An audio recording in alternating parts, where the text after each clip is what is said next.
Okay, we are recording there. So, Mr. Ashley, Carl.J. Ashley, Good would you like? evening, Deirdre. Good evening. Would you like to introduce yourself, please, to the? Yeah, absolutely, absolutely. I am enjoying life here in Tipperary for the last 12 months or so, after 2 or 3 years in Limerick and about 15 years in Clare.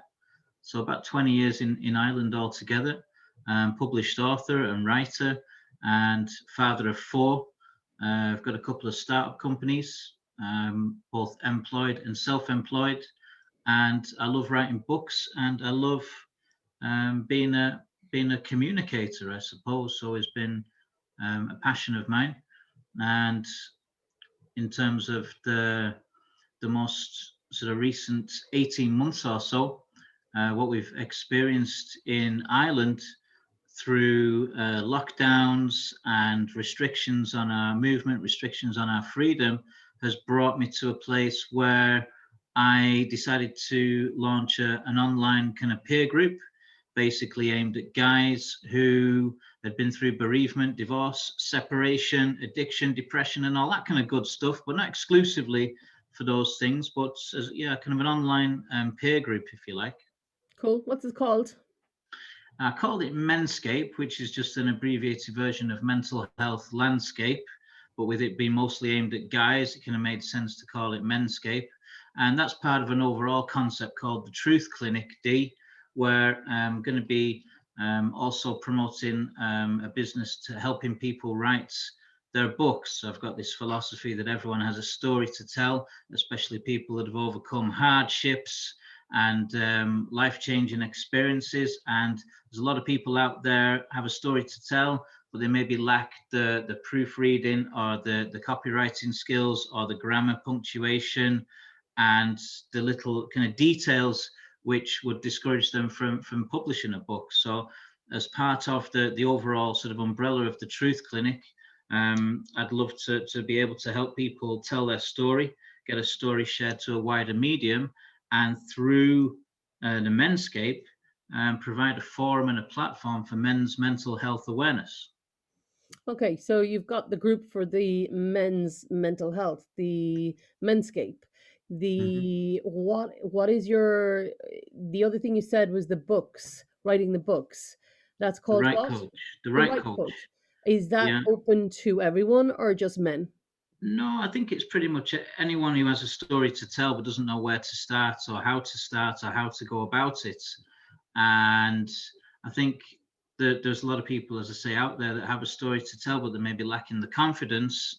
And I can help guide them through the process. Having just recently published my third book, I've written 5 books, published 3, and have another couple in the pipeline.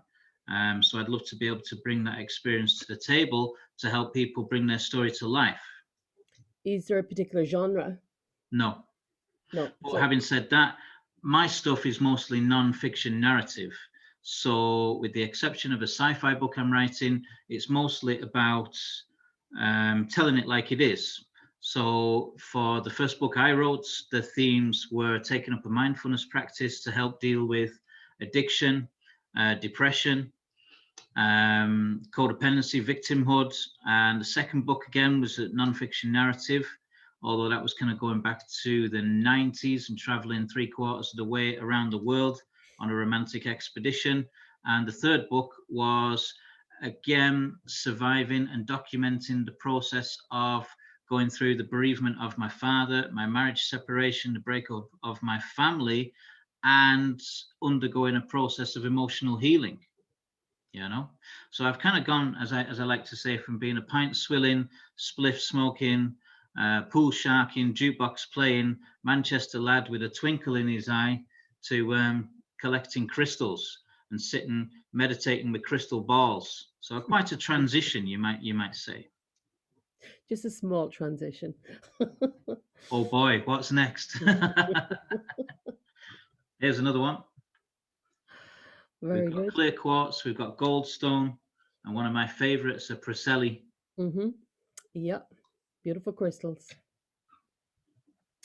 Yeah, so If these days I surround myself with crystals. I love collecting crystals. and using the MenScape platform to help guys. Basically, the theme running throughout that would be a kind of a personal development theme. It's all about being a better version of yourself. So we're stepping into sort of health, nutrition, mindfulness, habits, positive self-talk. There's a lot of different things that you can draw upon in your quest to be a better version of the you that you were yesterday. Yeah, as the saying goes, you can only be you. Everyone else is taken.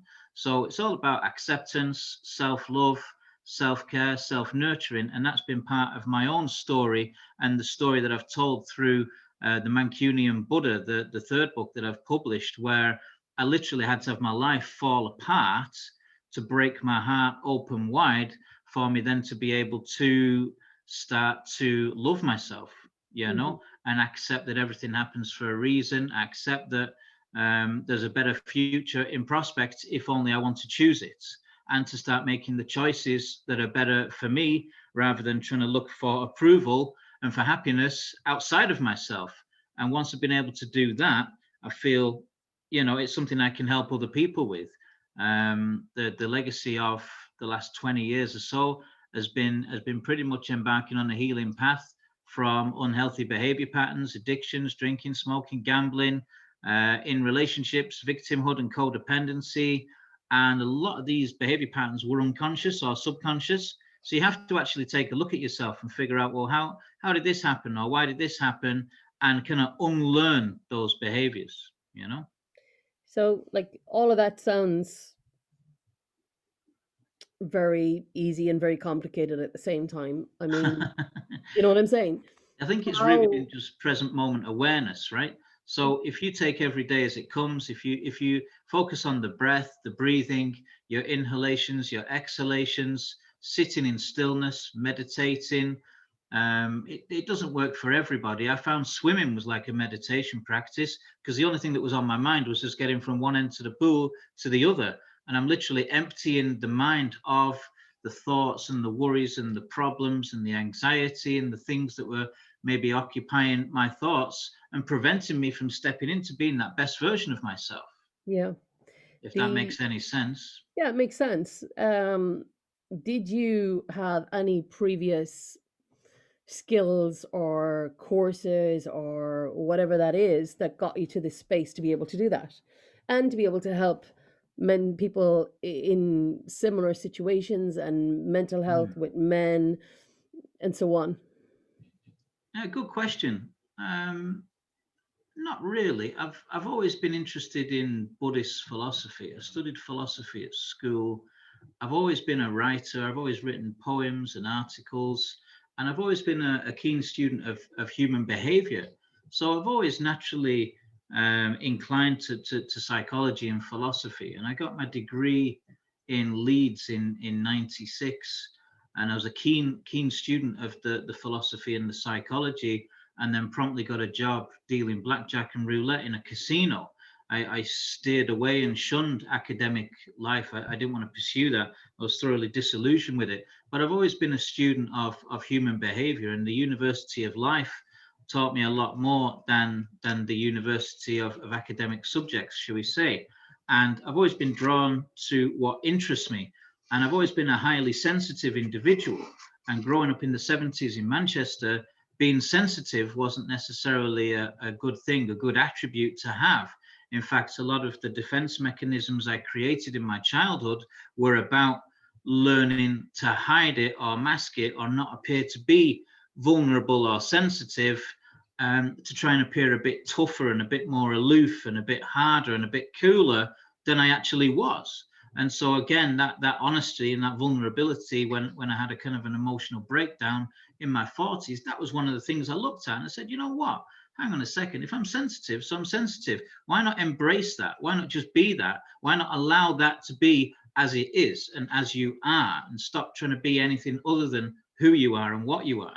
And in that honesty with the self comes a direct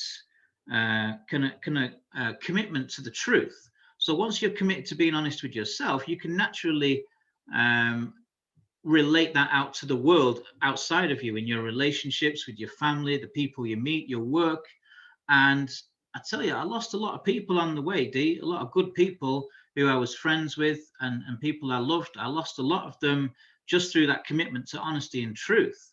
And that would, I suppose, be at the crux of my writings as well. A lot of the style of the non-fiction narrative in the books I've written is that commitment to honesty and truth. And a lot of people don't like it. They're not prepared to embrace it. Mm.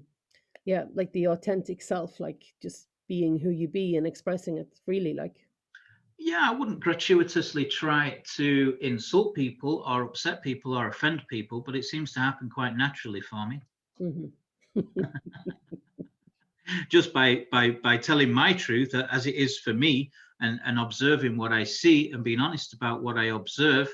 And in the last 12 months, where you see people going around like mindless mask morons, literally not stopping to think, just putting on the mask and not actually saying, well, why am I wearing this? You know, if you understand that a virus can only be seen under an electron microscope, then to actually grasp the size of virus particles, if you do believe it's a danger to your immune system, to wear a cotton face mask is a bit like wearing a pair of fishnet stockings to protect you from a mosquito. It ain't going to happen. It's absolutely useless. And when people are told this, they somehow find a difficulty in embracing those kind of truths, even if there's a microbiologist and a bacteriologist and a virologist and experts in their field sharing this important information that's contrary to what's being put out in the mainstream media. It's absolutely amazing. And as a psychologist, as a student of psychology, one of the things we learned about was the tendency of humans to obedience by authority figures. And it can literally just be, you can pull someone off the street, put them in the same room as a guy with a white coat and a clipboard and a pen in his hand, and like 19 out of 20 will do as they're told without questioning the guy and his authority. Why is that? How is that? How long have you got? But you know, I've always been a bit of a black sheep, and I've always found if there was a 99 people going in one direction, I'd be the one going in the other direction. So it's no surprise to me that I've lost a lot of people on the way. But that commitment to truth and telling it like it is has been an uncomfortable journey, you know? Yeah, and I suppose it's like what you said, everyone has their own truth as well. So you see Precisely. it, yeah, you see it one way, another person's going to Yeah, see it another way, yeah. and it depends on their experiences, their who they're talking to, what radio they're listening to, what newspaper they're reading, what websites they're looking at. And I suppose it's a tough place to be right now. And I mean, with that, what would you say? What's the one thing that you would say to people right now in how they're going to move forward in the next year? Mind your mind. Mind your mind. Mind your mind. Um, I suppose would have unplugged from watching television over 10 years ago. I would have stopped buying newspapers 15 to 20 years ago. And I used to listen to the radio, but I'd turn it off when the news came on and just listen to the music. And it was literally minding my mind. I read a book that changed my life. There's two or three books actually have changed my life. The Power of Intention by Wayne Dyer. But before that, The Four Agreements by Don Miguel Ruiz, if you'll forgive my rusty pronunciation. And a lot of the teachings in there were about basically stepping away from or unplugging from this mainstream narrative. So if you mind your mind, if you watch what you eat and you watch what you're putting into your body and you look after yourself physically, then you extend that self-care to your mentality and your thoughts and your beliefs and your attitudes towards yourself and to others. And in the MenScape group, we've got some excellent gentlemen. We have a real shaman. We've got a personal development guru. We've got, I suppose, a doctor, a clinical psychotherapist and physiotherapist, and to name but a few. We've got an absolutely positive vibe of gents that want to contribute to sharing information, sharing healthy, positive information, And a lot of it would be down to it. We have a WhatsApp group that we've created, and then we have a fortnightly Zoom meeting where we go online and we share ideas with one another, and we're all there for one another. And there's a very kind of supportive vibe, but it's purely voluntary. So I described it as being akin to a digital pub, D, where with the restaurants and pubs all being closed in the lockdown, it was hard for guys to get together and just, wag the chin over a pint like they may have done in the past. So the gents are encouraged to come on and have a wee chat. And I think to answer your question, yeah, mind your mind. Watch your thoughts. Observe your thoughts and your thinking, and unplug from thinking thoughts that somebody else has programmed and wants you to think, and start thinking for yourself. Being a critical thinker and having that faculty of critical thinking seems to be fairly thin on the ground. It's something to be encouraged for sure. It's definitely something to be encouraged, but it is something that's being pushed down and rejected by society at the moment. If you're not joining the mainstream narrative, you're wrong and you're squashed. Um, Yeah, but listen, this is nothing new. The whole history of mankind has been a story of oppression by the oppressed. Sorry, by the oppressors upon the oppressed. Whether it's the British Empire, whether it's the Holy Roman Catholic Church, the legacy and humanity, the history is a litany of brave and courage survival in the face of a control system, a government, an army, an empire. This is nothing new. It's been going on for thousands of years. The winners write the history and the winners write the rules. And if you don't obey, they're going to make your life difficult for you. If you don't pay your TV license, you go to jail. And they threaten grannies and pull grannies out their homes and put them in jail. And this is done for a deliberate reason, to make you afraid to not pay your TV license. Yeah, it's so happened. It's happened throughout history. yeah, so is there any hope for us? Well, of course there is. Of course there is. If I mean, it depends what sort of culture and background you're coming from. But in my particular culture, I grew up in a Christian environment where I went to a Methodist church and I learned about the teachings of Jesus and the teachings in the Bible. And as I got older, I more embraced Buddhist philosophy and the Buddhist teachings. And I liked the idea that you could so that you could see how much more practical Buddhism was. It was about practicing compassion or practicing loving kindness, forgiving your enemies. There's a lot of overlaps in Christian virtues and ethics and Buddhist philosophy. And so there is always hope, because you can always see that the light of life, your soul, your vital life force energy, is indestructible. It can neither be created nor destroyed.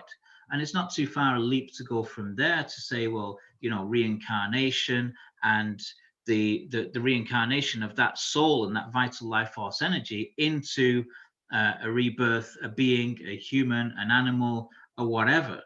And so if you are greater than just your physical body, if you're the sum of this vital life force energy, this spirit, and this physical body, and your mind and your thoughts and your consciousness and your cosmic consciousness, you're obviously much bigger than the threat of going to jail if you don't pay your TV license. And you say, well, without being rude, fuck you. And, I disobey. This control system can fuck off. And it's not because I'm being rude. It's because I have a commitment to truth and honesty and a commitment to myself. So if you band together with like-minded people, you start a movement. And once you start a movement, then that catches fire. And once that fire catches and people turn around and say, well, actually, there's something in this, then that passion and that movement and that hope is an indestructible force. And again, that's been the history of mankind as well. If you look at anything where there was a movement, it was unable to be stopped. Look at Gandhi in India. One man stopped the British Empire in its tracks, and it doesn't have to be through violence. It doesn't have to be through revolution. It doesn't have to be through activity or hostility that could be aggressive. I mean, in some cases it does spill into that, but non-compliance, mass disobedience, and giving the finger to the man needn't be a violent expression at all. It can be done through the key core concept in Buddhism of harmlessness, commitment to truth, commitment to honesty, and sharing information. And I would like to think once enough people have woken up, you'd reach a kind of a tipping point. Is it the 100 monkeys example they say, where once enough figuring out of the conscious level has happened within a species, the others come in and know it automatically. Yeah. Maybe I didn't get the story right there, but you get what I mean about So I mean, of course, there's hope. There's always hope, Okay, very good. Is there anything else you would like to add to all of that? In the context of MenScape, no, not really. I've consciously looked to grow the group this year, and as I say, we've got some excellent gents in there. It was chiefly or primarily aimed at gents that had gone through bereavement and separation, and the difficulties that fathers face with regards to the courts and family rights and access and that kind of stuff. But it's not really of that nature. The group is a lot bigger than that. Obviously, there's guys in there who've been through that, but that's not really what it's about. So I would encourage any gents that are watching this who don't mind the idea of being part of an online kind of a digital pub, a platform to share. I say it without interruption and without judgment. We all have a platform to share, and then we open it up and we just have a regular chit chat like you would in the pub. And if you have a glass handy, then we'll raise a glass and cheers. I'll do the water. You're being a good girl, Dee. I am indeed. Okay, so how can people find you, Carl? I did actually put out on a couple of channels. The Tipperary County Council did a nice write-up. We're obviously online as well. I can be contacted through phone or through email, but presumably if you're watching this, you've already in some way made contact with us. And the group is mostly growing organically, so it's through word of mouth. We're deliberately not investing in any kind of marketing. This is not something I'm monetizing. This is not something I'm making money from. It's purely to put something back from a men's mental health awareness point of view. There's a lot of guys out there, they're either at home or they're struggling or they're on their own or they're feeling a bit depressed, and it's there as a platform to help anyone that wants to reach out. And if it saves one person from throwing themselves off a bridge, then all of my efforts will have not gone in vain. Yeah, save one person, you save the world. That's a good saying. It is. Many people have said it before me. Okay, will we leave it there? Yeah, thanks very much for your questions. You're very welcome. Mind yourself and God bless. God bless. Mind yourself as well.